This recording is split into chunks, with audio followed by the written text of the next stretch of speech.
جامع يا جامع يا الله. اول جامع رجعنا غير اللي ورا. ايه فعمي سوي لنا ملهن شاب عرق.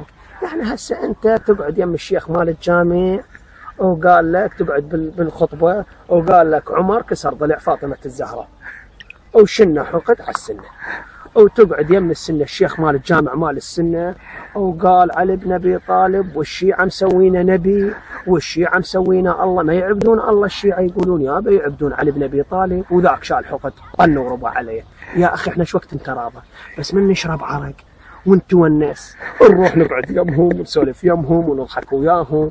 اي والله عمي عوفوا هاي السالفه والله سالفه عمي جامع ما يفيدنا. هسه روح للجوامع تلقى 5000 جامع، لكن روح المستشفى بالكاظميه تلقى جهاز رنين اذا ما تعجز على حسابك ب 300,000 دينار. والله الفقير منين يجيب؟ والله صحيح منين يجيب يا اخي الفقير؟ فبالنسبه لنا عم الجامع ما يفيدنا، هي الجامعه تطيح حظنا. الجوامع انعلت والد والدين. هسه سووا منتزهات، اشربوا عرق، هاي وصيه اخذوها من عندي. تونسوا، صدق كون على ثقه، نصير بخير ونصير بامان والله يرضى علينا حتى من فوق الله. زين اكو عداله يعني ارد اسالك، يعني انا على العيده اطب للجنه وعلي بن ابي طالب طاب للجنه، اذن ماكو عداله عند الله سبحانه وتعالى. منو هذا اللي يطب الجنه اللي عبد بقد علي بن ابي طالب؟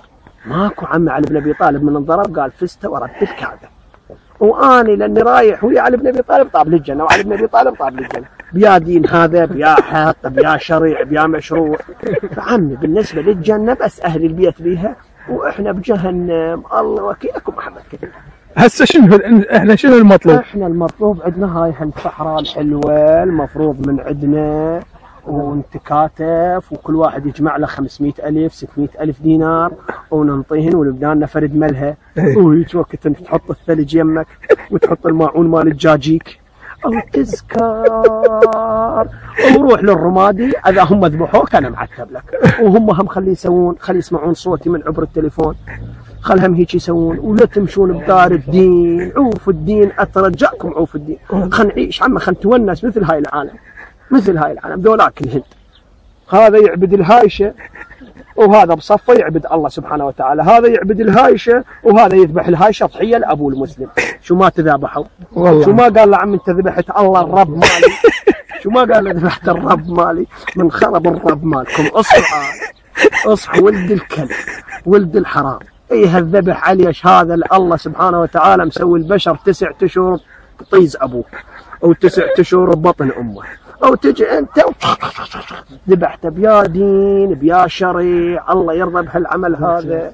لا عمي الله ما يرضى. فاللي اطلبه من عندكم واترجاها من عندكم لا تظلون تسمعون قال السيد الفلاني وقال العرعور وقال شو يسمونه هذا سعيد اللافي. تونسوا عمي اشربوا عرق دوروا كعاب. هذا الدين الحقيقي، هذا الله سبحانه وتعالى صدق ما يرضى عليها. لكن خلنا نروح الجهنم في سبيل اطفالنا في سبيل ما واحد يذبح واحد. وبلك الله يرحمنا عود الله هم هناك نتوسل به وشو وهي كلها 10 سنين 20 سنه عند الله احنا بجهنم. بلك الله يرحمنا برحمته. والله على واحد شك صحيح. بس من اللي سمعه؟ ليش يا اخي يعني ما عجيبه يعني اهرد اتعجب انا. هذا جاي يذبح بشر وعنده جهال وعنده ام الثاني وعنده ابي ثاني وعنده اخوته الثاني وعنده الله سبحانه وتعالى يريد يجيب رزق لعائلته. اي انت تلقاه بالدرب تذبحه بالرمادي. اي علي شو مسوي لك؟ اي كلب ابن الكلب. هذا دين هذا عباده. اي دينك ونعالي والله. فعمي كافي اصحوا والله. عليكم عمر وعليكم علي بن ابي طالب. وفي امان الله واشكركم جزيل الشكر. والله